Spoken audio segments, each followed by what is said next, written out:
My name is Emily Thompson, and I've always been the responsible one in my family, the planner, the saver, the one who never asked for handouts. Growing up in a modest suburban home in Chicago, I watched my parents, Karen and John, favor my younger sister Sarah in ways that stung but never broke me.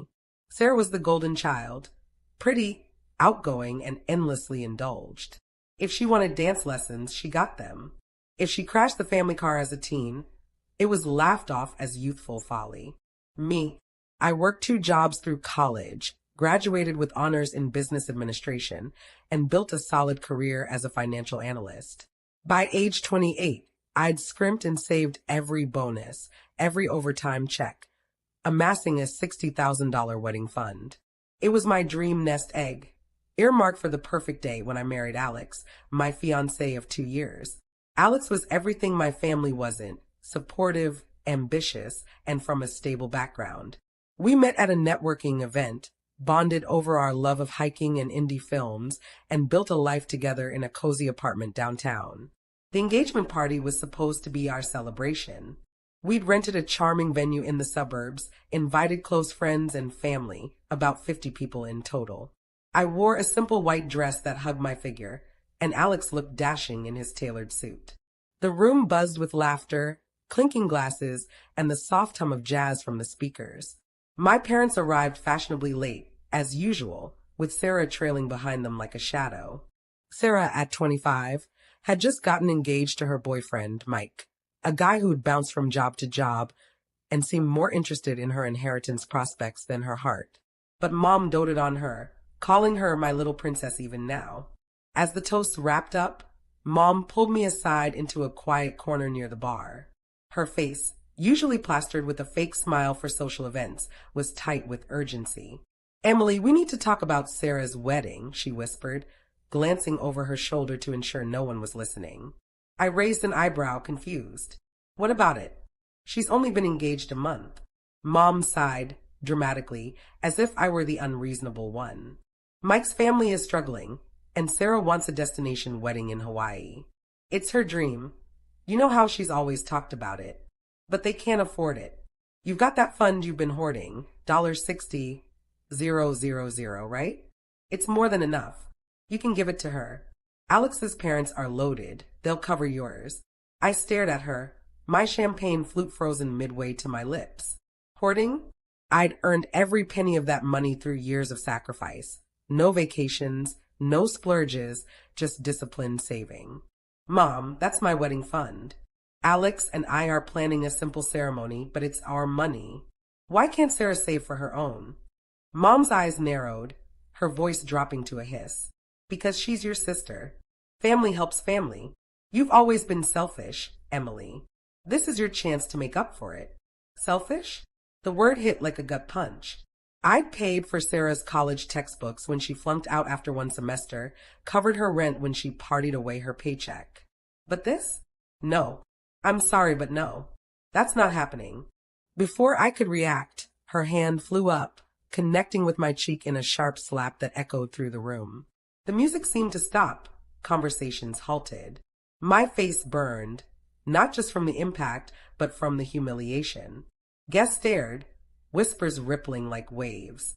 Alex rushed over, his arm around me protectively, glaring at Mom. "What the hell, Karen?" he demanded. Sarah stood there, smirking slightly, as if this was all part of the plan. Dad, ever the peacemaker, mumbled something about family tensions and tried to usher Mom away. But the damage was done. I excused myself to the bathroom, tears stinging my eyes, vowing that this wouldn't end here.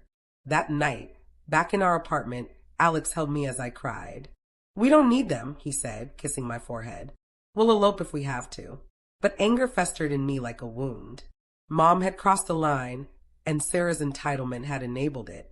I couldn't just let it go. Over the next few days, I dug into our family history, something I'd avoided for years. I'd always known there were secrets. Whispers about Dad's business trips that lasted too long. Mom's unexplained shopping sprees despite our tight budget. Using my analytical skills, I started piecing things together. Old bank statements I'd kept from helping with taxes. Emails I'd glimpsed on the family computer. What I uncovered shocked me. Mom had been siphoning money from Dad's retirement fund for years, funneling it to Sarah's needs, designer clothes, trips with friends, even a down payment on Mike's car. But it went deeper. Sarah wasn't Dad's biological daughter. There was an affair Mom had with a family friend, documented in old letters I'd found tucked away in the attic during a visit home. Dad knew, but he'd stayed for us, swallowing his pride. The $60,000 demand wasn't just favoritism, it was desperation. Sarah's wedding was a cover for Mom's mounting debts from her secret spending. I confided in Alex, who urged caution. Revenge isn't worth it if it destroys you, he said. But I disagreed. This was justice. I began planning subtly. First, I froze my accounts, ensuring no one could access my fund. Then, I reached out to a lawyer friend, drafting documents to protect my assets. But the real revenge brewed in silence. I decided to expose it all at Sarah's engagement party, which Mom was hosting the following month. It would be poetic. As the weeks passed, tension simmered. Mom called repeatedly, alternating between apologies and guilt trips. It was a moment of stress, Emily. Forgive me for Sarah's sake. Sarah texted smugly, hope you're not still mad. Family first, right? I played along, pretending to thaw, even agreeing to attend their party. Inside, I seethed. The day arrived, a lavish affair at a country club, funded God knows how. Guests milled about, toasting Sarah and Mike. I arrived with Alex, smiling sweetly. During the speeches, when Mom gushed about our perfect family, I stood up. I'd like to say a few words, I announced, my voice steady. The room quieted. Sarah, congratulations. But let's talk about family secrets. I pulled out my phone, projecting scanned letters and bank statements onto a screen I'd arranged with the venue staff earlier. Gasps filled the air as the affair was revealed. Names, dates, amounts. Mom's face drained of color. Sarah burst into tears, screaming denials. Dad looked relieved, almost as if a weight lifted. Guests whispered furiously. Mike's family exchanged horrified glances. This is what happens when you slap your daughter for standing up for herself, I said calmly. The fund is mine, earned fairly. Yours? Built on lies. Chaos erupted. Mom lunged at me, but Alex blocked her. Sarah's engagement crumbled that night. Mike bolted, citing too much drama. Dad filed for divorce the next week, finally free. As for me, Alex and I married quietly, using my fund for a dream honeymoon in Europe. Revenge tasted sweet, but freedom? That was priceless. The night of my own engagement party replayed in my mind for weeks. The sting of Mom's palm, the collective gasp of the guests, Sarah's barely concealed triumph. I told myself I was over it, that Alex and I would move forward without them. But every time Mom left another voicemail dripping with fake remorse, or Sarah posted yet another engagement selfie caption, living my best life, the anger flared hotter. Alex watched me carefully. You're plotting something, he said one evening as I stared at my laptop screen. Tabs open to old family bank records. I didn't deny it.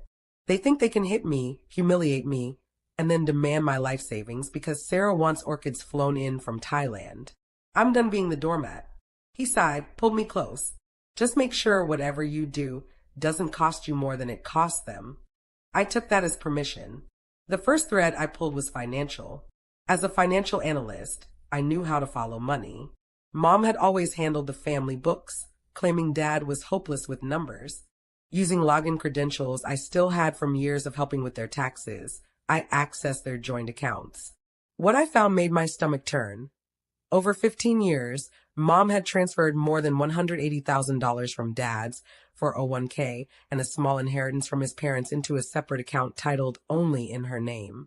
The memo lines were vague: consulting, travel reimbursement, gift, but the dates lined up perfectly with Sarah's shopping sprees, her semester abroad she never finished, the lease on her downtown condo. But the real bomb was deeper. While cross-referencing old emails on the family iMac during a tense reconciliation lunch at their house, I found a folder buried in Mom's deleted items, scanned love letters from 1999 to 2000, addressed to a man named Richard Harlan, a former neighbor who'd moved to Florida years ago. The language was explicit, the timeline unmistakable. Sarah was born 9 months after the last letter. I ran a discreet ancestry kit I'd gifted Dad for Christmas 2 years earlier. Results he'd never looked at because that stuff is nonsense. The DNA matches confirmed it. Sarah and I shared only 50% of our DNA through Mom. Dad wasn't her father. I sat back, heart pounding. This wasn't just favoritism. It was guilt dressed up as love. Mom had spent 2 decades overcompensating for her affair by spoiling the living proof of it, draining the family dry to keep Sarah blissful and oblivious. I could have confronted them privately. Part of me wanted to. But the memory of that slap, of Mom's hand cracking across my face in front of everyone I loved, silenced mercy. They'd chosen spectacle. I'd give them one back. Sarah's engagement party was scheduled for a Saturday in early spring at the Oakbrook Country Club, the kind of place that charges $250 per plate just to make guests feel important. Mom had bragged about it endlessly, posting teasers on social media.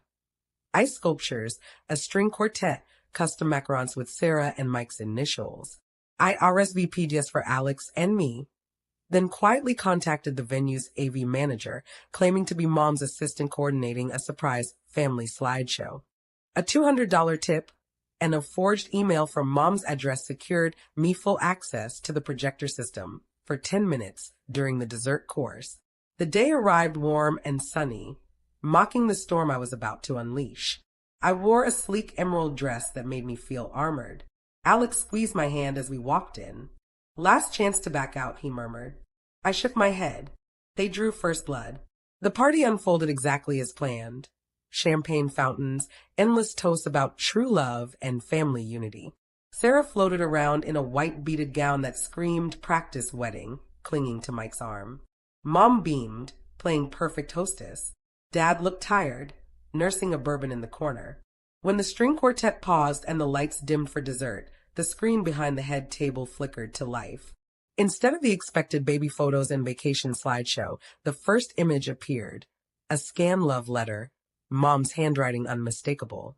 "My darling Rich, I've never felt so alive." The room went silent except for a few confused murmurs. Slide after slide followed. More letters, bank transfer confirmations with circled amounts, the ancestry DNA results showing Dad's non-match to Sarah, side-by-side photos of Richard Harlan pulled from public records next to Sarah at age 25, the resemblance undeniable. I narrated calmly over the built-in microphone I'd arranged. "For years, my mother has demanded I sacrifice everything for my sister. She even struck me at my own engagement party when I refused to hand over $60,000 I'd saved for my wedding. Tonight, you all deserve to know why she's so desperate for Sarah's happiness." Mom shrieked, lunging toward the projector cord, but a waiter, tipped earlier, accidentally blocked her path. Sarah's face crumpled as guests turned to stare. Mike's parents looked horrified, whispering urgently to each other. Dad simply closed his eyes, a single tear tracking down his cheek. When the final slide appeared, my engagement party photo, cheek red from the slap, time-stamped, the room erupted. Friends of Mom's gasped and clutched their pearls. Sarah's bridesmaids backed away as if betrayal were contagious. Mike muttered something about needing air and didn't return. Security escorted Mom out as she screamed my name like a curse. Sarah collapsed into a chair, mascara streaking, begging Dad to tell them it's fake. He looked at her for a long moment, then quietly said, "It's not, sweetheart. I've known for years." That was the last time she called him Dad. In the weeks that followed, the fallout was spectacular. Dad filed for divorce, citing financial fraud. The country club refunded only half the deposit. Mom's screaming voicemail to them went viral in local society circles. Sarah and Mike postponed the wedding indefinitely. His family cited irreconcilable differences in a curt email. Sarah moved back home temporarily, but with the house on the market for the divorce settlement, she ended up in a studio apartment paid for by Mom's rapidly dwindling credit cards. Mom tried to salvage her reputation with tearful posts about family privacy, but screenshots of the slideshow had already spread. Old friends stopped inviting her to Bridge Club. She aged 10 years in 3 months. As for me, Alex and I married in a small vineyard ceremony in Napa, just 30 close friends, no family drama. We used every penny of my $60,000 fund, string lights over the vines, a chef's tasting menu, a honeymoon suite overlooking the hills. Dad attended, the only parental figure on either side. He danced with me to our song, whispered, "I'm proud of you, Em. And I'm sorry I didn't protect you sooner." Sometimes, late at night, I wonder if I went too far. Then I touch the faint memory of that slap, remember Sarah's smirk, Mom's entitlement, and I know I didn't. Revenge didn't consume me, it freed me. And every time I see photos of our wedding day, smiling without tension in my shoulders for the first time in years, I know the price was worth it.